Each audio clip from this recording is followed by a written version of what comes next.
예, 언제나처럼 오늘 하루의 정치 뉴스 여러분들께 말씀드리고 또 함께 생각해보는 뉴스 인앤아웃으로 시작할 텐데요.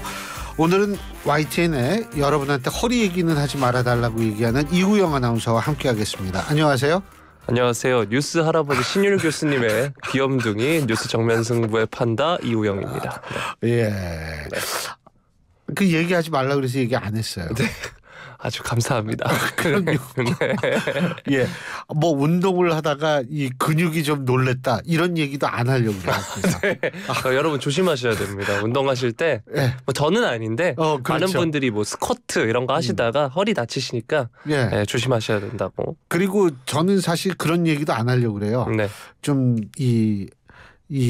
한 의원에 가서 이 침을 좀 맞든지 네. 아니면 정형외과 가서 근육 이완제 먹으면 금방 낫는다 뭐 이런 얘기도 안 하려고 그럽니다. 네, 알겠습니다.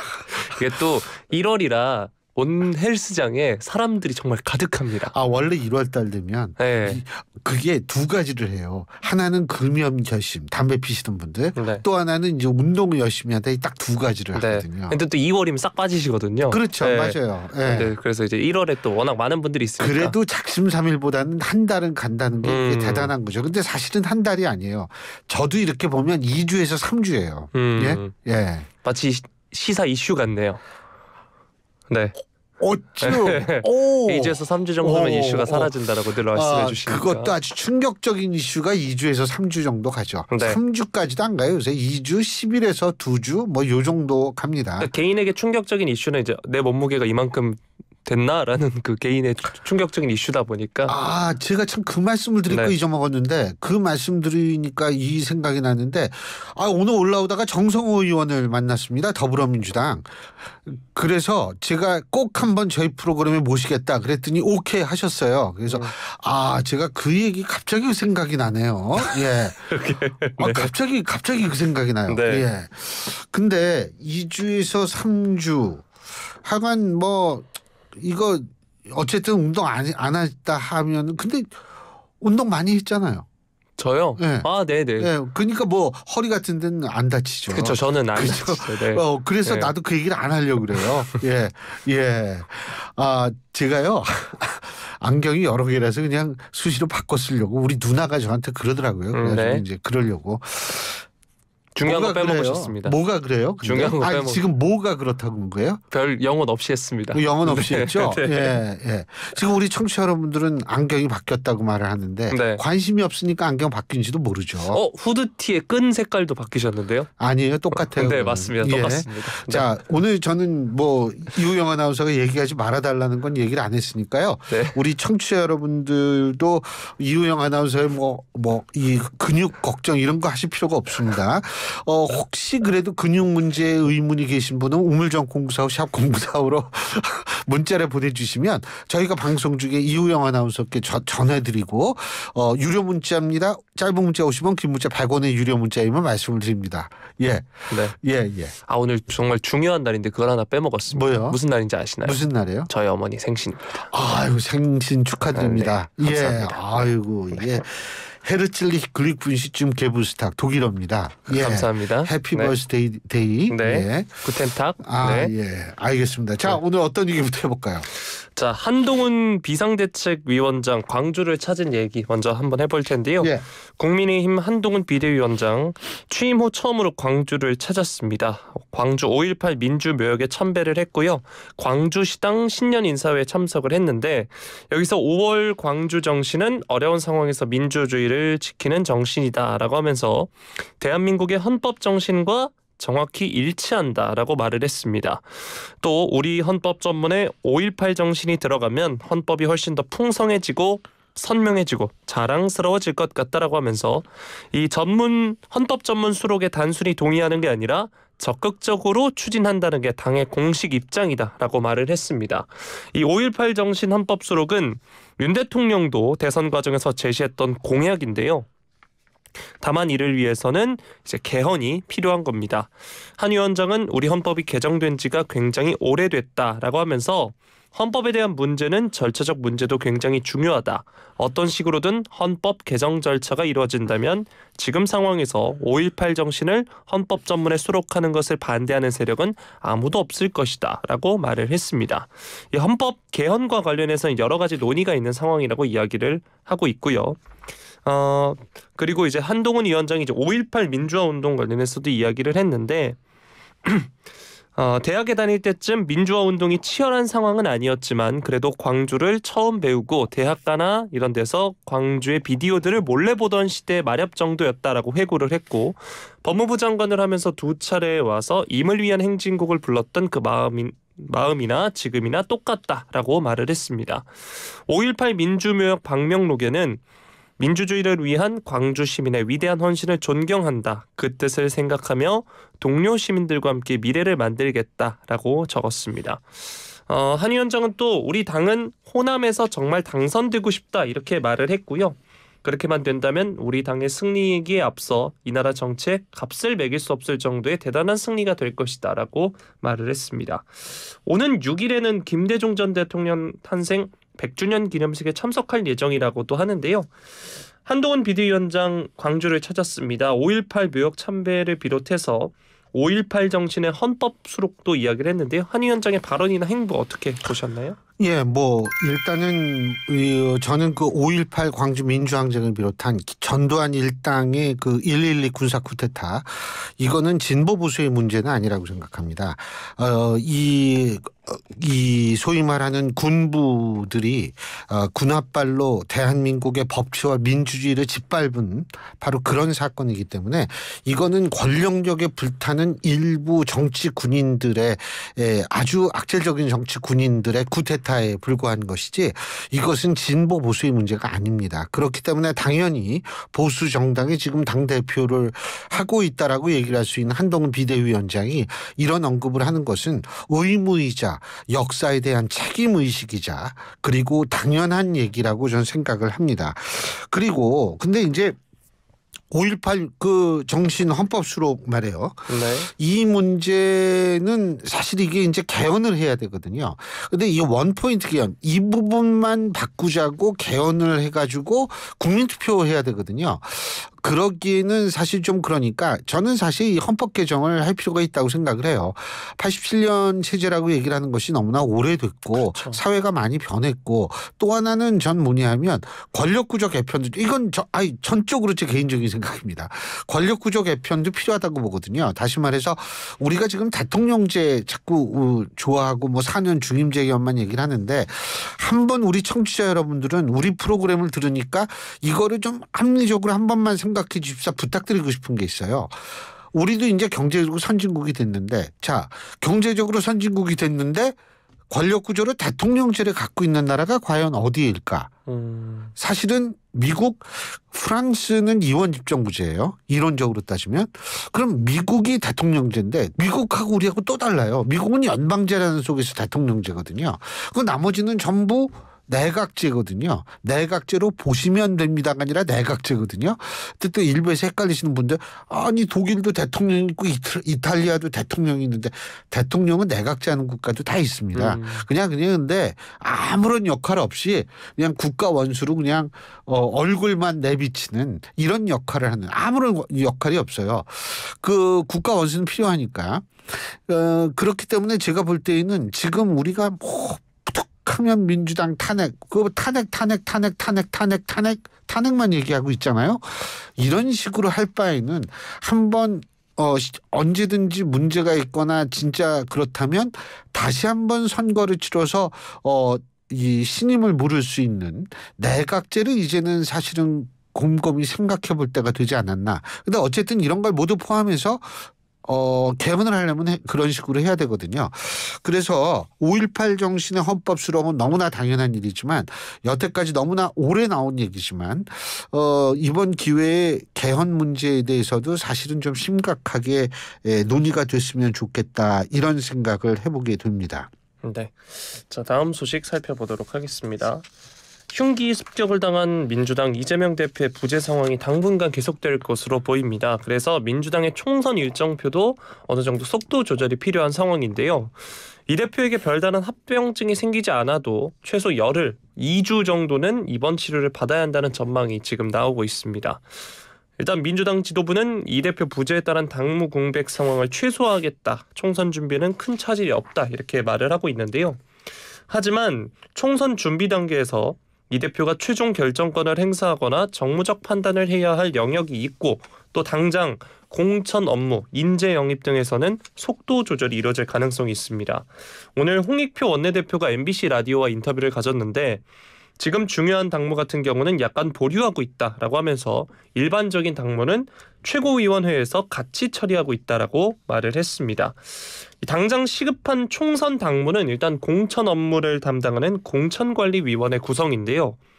지난달 29일 임혁백 고려대 명예교수를 위원장으로 임명했다고 발표를 하면서 공관위원 인선 순차적으로 발표하겠다라고 했는데 임 위원장이 지난 대선 경선 당시 이 대표의 정책자문그룹 활동을 한 이력을 들면서 비명계가 반발하고 있다는 점 등을 고려하면 이번 공관위원 구성은 개파안배 등 고도의 정무적 판단이 필요할 것이란 관측이 제기돼 왔습니다.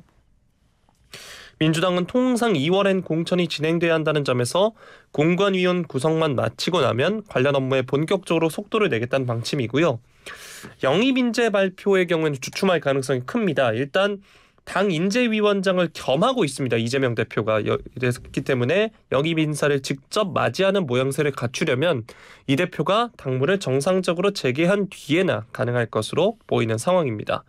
또 재판 일정과 관련해서도 줄줄이 연기가 돼서 사건 선고가 총선 이후로 밀릴 가능성까지도 법조계 안팎에서 지금 거론되고 있는 상황입니다. 자, 이재명 대표의 피습으로 각종 정치 일정의 속도가 더뎌졌습니다. 민주당의 당무도 그렇고요. 또 앞서서 말씀드린 재판 일정, 또 이낙연 전 대표의 신당이나 원칙과 상식에서의 발언도 현재 나오고 있지 않은 상황인데 이 소식 뉴스인 부탁드리겠습니다. 제가 볼 때는 분명히 정치는 타이밍이라는 차원에서 지금 민주당에 있어서의 어떤 지금 친명 체제에 반발하고 있는 이분들 같은 경우에는 이 일정 조절이라는 게 일정 부분 타격으로 다가올 수도 있어요. 하지만 제가 볼 땐 이준석 전 대표가 만드는 신당보다는 좀 타격이 덜할 거라고 봅니다. 이준석 전 대표님이 탈당을 했고 신당 창당 준비를 하고 창당준비위원회까지 지금 나오고 천하람 위원장이 지금 위원장을 맡고 있지 않습니까? 그런데 사실 이때가 제일 주목을 받기가 용이한 때예요. 신당 추진 세력의 입장에서 볼 땐. 근데 이재명 대표의 피습 사건으로 완전히 주목을 못 받고 있으니까. 그래서 이준석 전 대표 신당이 조금 타격이 제일 크다. 근데 나머지 예를 들면 이낙연 전 대표의 신당이라든지 혹은 원칙과 상식에 있어서의 정치적 결단 이러한 것들은 제가 볼 땐 시기가 좀 오히려 늦춰지는 게 좀 낫죠. 제가 볼 때 이준석 신당 지금 막 주목을 받아야 되는데 주목을 못 받고 있는 이런 상태보다는 좀 낫다라는 생각이 들고 또 한 가지는 뭐냐면 안민석 의원께서도 그런 말씀을 하셨다고 그러는데 이제 안 나갈 것이다 네. 이런 얘기했다고 어제 말씀을 드렸죠. 네. 근데 사실은 이재명 전 대표 피습 사건으로 오히려 이재명 대표의 어떤 민주당에 대한 우리가 장악력이라고 그러죠. 장악력 그리고 이재명 대표를 강하게 지지하는 강성 지지자들의 목소리는 굉장히 커질 가능성이 있어요. 그러면 역설적으로 여태까지 비명기를 걸어왔던 원칙과 상식의 의원분들이나 이낙연 전 대표나 이런 분들 같은 경우에는 사실상 좀 있기가 힘든 상황이 되는 것 아닌가 이런 생각이 좀 들거든요. 그렇기 때문에 제가 볼 때에는 속도는 한 템포 줄일 수밖에 없지만 중요한 것은 일정은 일정대로 밀고 나가고 제가 어제도 말씀드렸지만 예를 들면 한꺼번에 모든 거를 다 발표할 수도 있어요. 어쨌든 2월 초까지는 돼야 되거든요. 2월 초 정도까지 돼야 되는 이유가 뭘까요? 자, 퀴즈 들어갑니다. 왜? 또 딴 생각했죠. 글쎄요. 이건 잘 모르겠는데요. 네. 너무 심각하게 모르겠는데요. 그러니까 내가 되게 미안하네. 왜 그러냐 하면 네. 이게 신당 만든 세력들은 자신의 어떤 비전까지는 하지만 어쨌든 차별성을 부각시키려고 할 거 아닙니까? 그죠? 그러면은 첫째로 그 차별성을 부각하려면 일정한 시간이 필요해요. 총선까지. 네. 그러니까 한 2달 정도가 필요한 거고, 두 번째는 뭐냐면 2월 초에는 아직 공천에 확실한 결과가 나오기 전이에요. 근데 신당 추진 세력들이 가장 조심해야 되는 게 뭐냐면 이삭줍기라는 소리를 듣지 말아야 합니다. 다시 말해서 낙천자 있잖아요. 공천 못 받은 사람들. 네. 이런 사람들 이게 전부 받아가지고 우리 뭐 했다. 이런 소리는 피해야 되거든요. 그렇기 때문에 그런 것들도 고려하면 역시 확실히 공천이 확정이 된 2월 중하순 전에는 해야 되는 거고요. 그렇기 때문에 사실은 2월 초순까지만 이게 어느 정도 가시적인 모습을 드러내면 되기 때문에 제가 볼 때에는 뭐 큰 저거는 없다. 뭐 좀 타이밍을 놓친 거는 있지만 그것이 엄청난 타격이 되지는 않을 것이다. 이런 생각을 합니다. 네. 자, 다음 소식 살펴보겠습니다. 어제도 저희가 이제 가짜 뉴스 관련해서 이야기를 잠깐 했었는데 이번 피습과 관련해서 각종 음모론과 가짜 뉴스가 횡행하고 있습니다. 이에 대해 여야 모두 강경한 입장인데요. 일단 여당인 국민의힘은 강력한 대응을 천명을 했습니다. 윤희석 선임 대변인이 논평에서 이재명 대표 피습 사건은 대한민국 법치주의와 자유민주주의에 대한 심대한 위협이다라고 하면서 그럼에도 각종 음모론을 유포하며 사회적 갈등을 조장하는 혼란스러운 모습이 곳곳에서 보인다라고 지적을 했습니다. 그래서 국민의힘은 이에 대해 강력히 대응할 것이다라고 이야기를 했고요. 또 정치 불신이 극에 달해 있음에도 일부 정치권 인사들이 극단적 발언으로 후진적 행태를 반복하고 있다는 점에 대해서도 단호히 대처하겠다라고 말을 했습니다. 홍석준 의원도 BBS 라디오에서 정당의 유불리를 떠나서 이번 피습 사건을 정치적으로 이용해서도 안 된다라고 말을 했습니다. 민주당 역시 이제 가짜 뉴스에 대해서 강경한 대응을 예고를 했는데요. 일단 오늘 더불어민주당 홍익표 원내대표가 이재명 대표 흉기 피습 사건 후 치료 과정과 관련해 일각에서 제기되는 특혜론을 반박을 했습니다. MBC 라디오에 출연해서 이 대표가 피습 당일에 부산대병원 외상센터에서는 응급치료만 받고 헬기로 서울대병원에 이송돼 수술을 받은 것을 두고 특혜라는 지적이 나오는 데 대해서 가짜 뉴스라는 고 일축을 했습니다. 이것이야말로 전형적인 가짜 뉴스고 우리 사회에 도움이 되지 않는 보도다라고 말을 했습니다. 그러면서 의사 중에서도 일부 부적절한 분들의 말을 극단적인 유튜버나 방송에서 인용해서 지방과 수도권의 갈등을 조장하고 의료계에 부적절한 표현을 하는 것은 자칫하면 한국 의료체계에 대한 신뢰도를 떨어뜨린다 이렇게 주장을 했습니다. 민주당은 또 피습 관련 음모론 그리고 허위 왜곡 정보 차단을 위한 당 차원의 대응 대책기구도 이른 시일 내에 구성한다는 계획을 갖고 있습니다. 이재명 대표는 지난 2일에 혈전 제거를 포함한 혈관 재건술 등을 받았고요. 어제 오후 중환자실에서 일반 병동으로 옮겨서 회복을 하고 있는 상황입니다. 저도 이제 온라인상에서 이제 보면 온갖 자극적인 제목 그리고 썸네일을 활용한 음모론, 가짜 뉴스가 정말 판을 치고 있는 걸로 봤는데 정치권에서도 이제 강경 대응을 예고한 상황입니다. 여야의 움직임 어떻게 보시나요? 일단은요. 이 가짜 뉴스 이 정치권 관련해서 멘트를 많이 하거나 이런 저를 포함해서 이런 사람들 가짜 뉴스 되게 많아요. 인터넷상에서. 그런데 저는 사실 이런 생각을 해봐요. 이번 사건이 일어난 게 정치의 감성화 때문에 일어난 건데 정치가 감성화된다라는 얘기는 결국 뭐냐면 사실 이런 식의 어떤 가짜 뉴스는 감성화를 더욱더 자극하는 역할을 하거든요.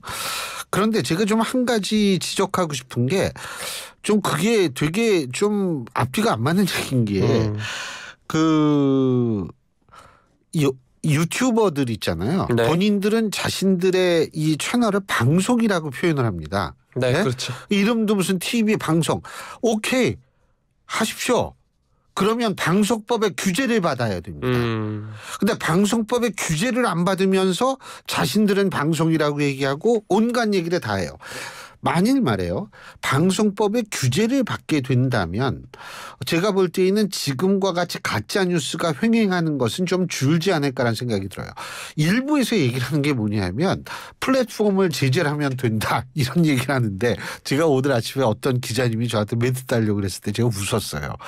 아니 플랫폼 너튜브 같은 경우에 그런 거 어떻게 제재할 거예요? 이거 미국 회사인데. 그리고 온갖 나라에서 걸 다 그러면은 이 가짜 뉴스를 그럼 그 나라 정부에서 가짜 뉴스 제재한다라고 플랫폼까지 제재를 하면은 어떻게 할 거예요, 그거.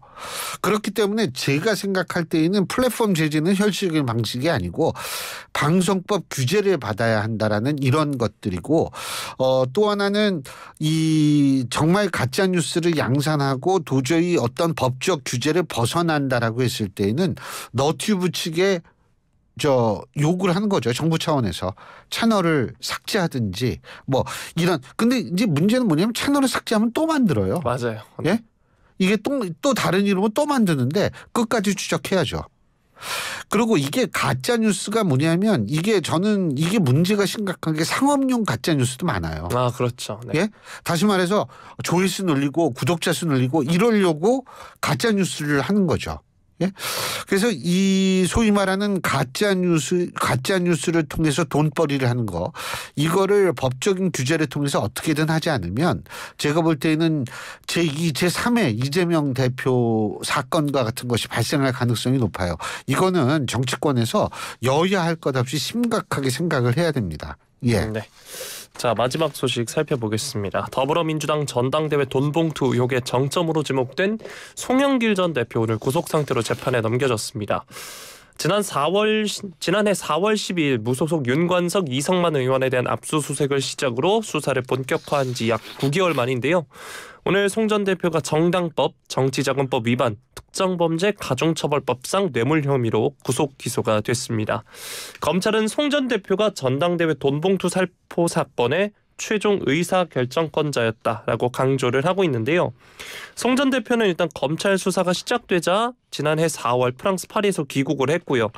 두 차례 자진 출두 시도를 했었는데 무산이 됐고 지난해 12월 8일 첫 피의자 조사를 받았습니다. 그리고 법원이 사안의 중대성, 증거인멸 염려를 이유로 구속영장을 발부해서 송 전 대표는 서울구치소에 수감이 됐죠. 송영길 전 대표가 이제 구속 상태로 재판에 넘겨졌는데 송 전 대표는 무죄 판결을 받아내겠다 이렇게 말을 하고 있습니다. 이 소식 뉴스인 부탁드리겠습니다. 이 송 전 대표도 법조인 출신이기 때문에 제가 볼 때에는 얼마든지 본인에 있어서의 입장을 잘 대변할 수 있는 능력과 이 충분한 조건을 갖춰져 있다라고 볼 수가 있고요. 가장 중요한 부분은 송 전 대표가 이런 금품 살포 문제에 대해서 사전 인지를 했느냐라는 그런 부분이라든지 혹은 지시를 했느냐 이런 부분인데 제가 볼 땐 이런 부분을 밝히기는 좀 굉장히 힘들지 않을까라는 생각이 들거든요. 그렇기 때문에 송영길 전 대표의 어떤 이런 부분이 어떤 판결이 나올지는 저는 섣불리 예단을 해서는 안 된다고 생각을 합니다. 그래서 이제 송 전 대표가 무죄 판결을 받아낼 자신이 있다. 우리가 이런 송 전 대표의 말도 그렇지가 않다라고 얘기할 수도 없는 거고요. 재판을 지켜보는 게 제일 중요하죠. 단 한 가지 제가 항상 드리는 말씀이죠. 사법부에 대한 권위는 어떠한 판결이 나오든 존중돼야 된다는 것. 그리고 국가 제도에 대해서 신뢰를 자꾸 쌓아가는 자세를 정치권 모두는 보여줘야지 신뢰를 자꾸 본인들이 마음에 안 든다고 신뢰를 잃게 만드는 언행을 한다면 결국은 부메랑으로 정치권에게 아주 악영향을 미칠 것이다라는 말씀을 드리고 싶습니다. 자, 오늘 말씀 여기까지 하죠. 예, 수고하셨습니다. 고맙습니다. 예, 지금까지 YTN의 이우영 아나운서였습니다.